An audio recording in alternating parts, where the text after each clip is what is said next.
All right, it's time to continue on with the Purge franchise. Time to talk about the Purge Anarchy, the second one in the film Purge series.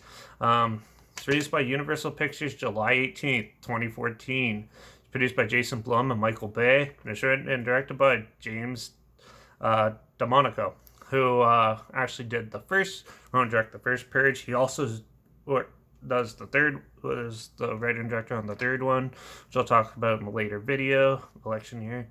And he was the writer of the first Purge, which I'm also going to cover in this. I'm going to cover all of them, obviously. But he's also known for doing other films like The Negotiator and This Is the Night.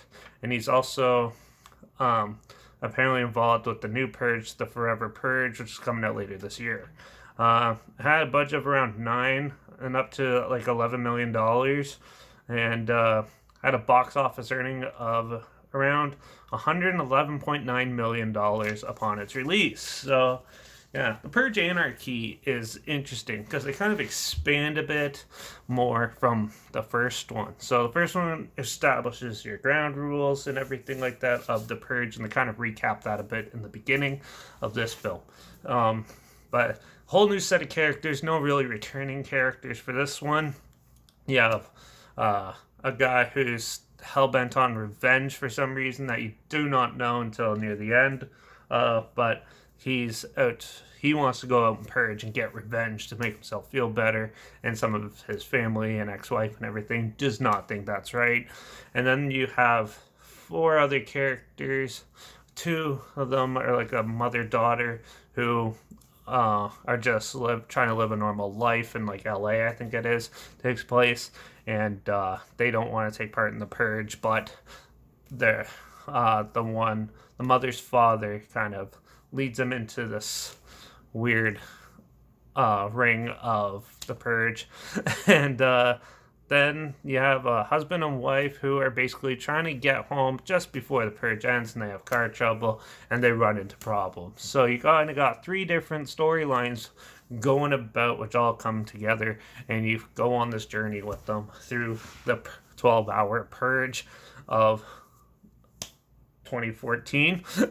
It does take place in the future though, so a little bit into the future. But yeah, so you learn more about like the Four Horsemen, which is mentioned in the first one, which are the government body behind the purge, and you kind of learn more about their integral role in why it's going on, and they kind of put little things here and there. This one also has that NFAA group, I think it is, which is against the purge, who are fighting back. So you kind of see splices of their political views and stuff like that as well. Sort of like basically grounded in reality when someone's like running for president or prime minister. In my case, you have the people that are against it and people that are with it. And you kind of have that set up here. And it's done a little bit better, I find.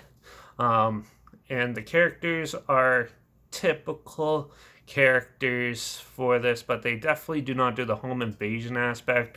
They do a lot more grittier, destructive, more what's happening outside on the streets during the purge in this one.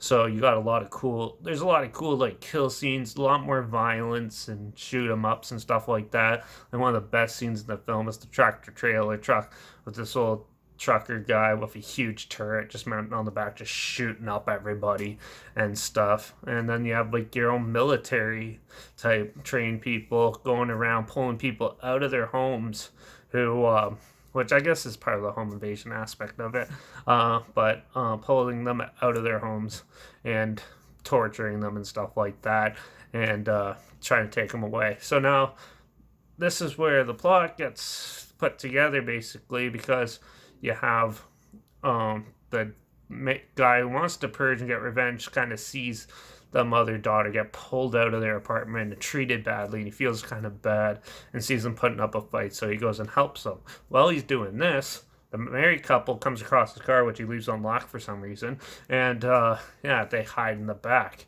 And then that's how they all get introduced, and then things start rolling together, and they end up coming up with a plan to go across the city to try to help themselves out. And each one has their own motive to do so.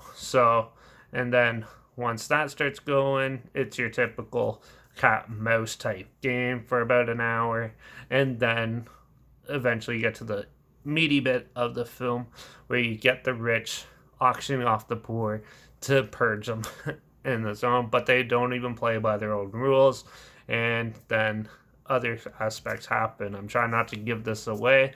It's a little basic, but it was pretty cool. It's a little way more intricate and a lot more good violent aspects to this.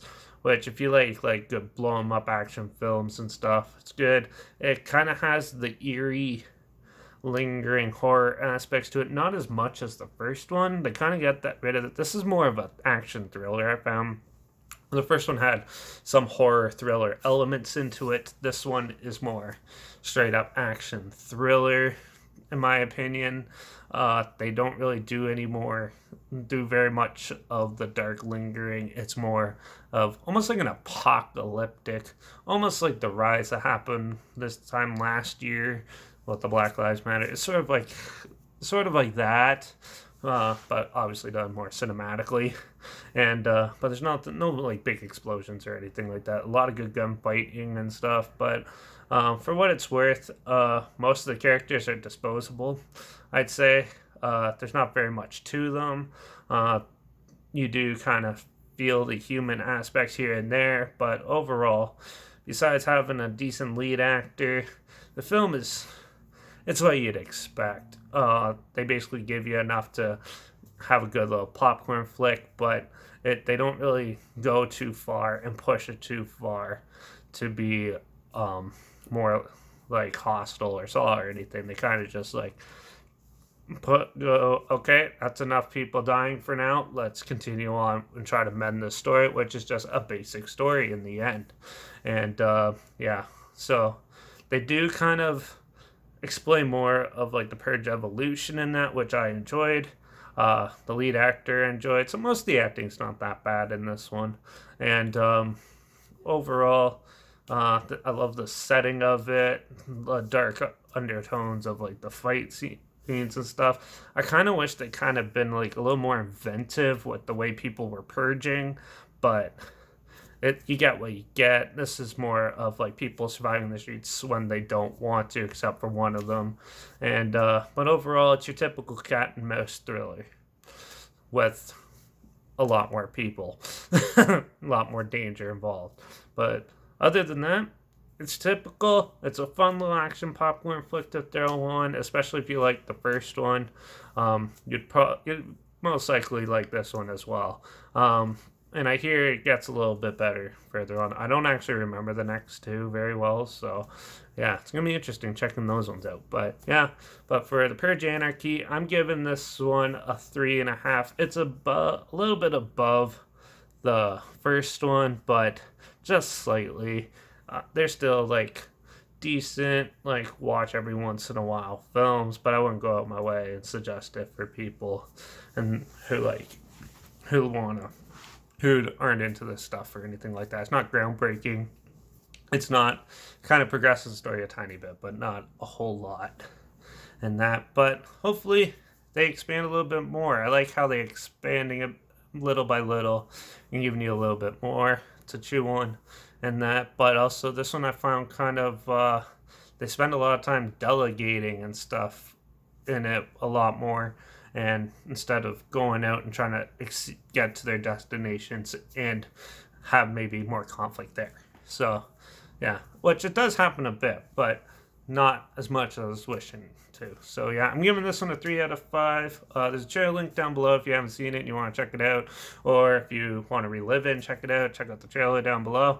Also, make sure you check out my Instagram. That's always linked down below, where I always post clips of films I'm going to review in the future on my story, and I usually have the film title and a hashtag. Same with the subgenre film, in case some of you're not interested, you're aware of it, because I'm a nice guy like that. So make sure you follow me on Instagram to stay in the loop. And yeah, so make sure you like this video, share it somewhere people are aware of it. Comment your opinions of the Purge Anarchy down below. I'd love to hear what you thought. Did you like it better than the first one? Or do you think it's same, sort of like I did? Or what? I'd love to hear your thoughts on it. So make sure you comment those down below.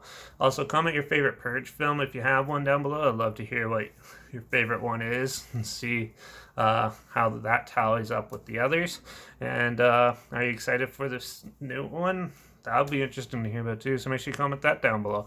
Also, if you have any films or franchises that you want to hear my opinions on in the future, comment those down below. I'll try my best to get to them as soon as I can, and if I can find them. And yeah, make sure you subscribe, because usually you never know what I'm going to talk about next, even though I'm probably going to talk about the third Purge movie, The Election Year, in my next video, but who knows, my mind changes all the time. And hopefully in the future, I help you find something interesting that you'd never expected to check out. That's my goal for these videos, and that's why I keep them basic, but hopefully we find something cool and unique together. So make sure you subscribe, and I guess I'll see you all in the next film. Make sure you stay away from all those hoodlums causing crime, thinking the purge is real and everything like that. And I guess I'll see you in the next review. So cheers.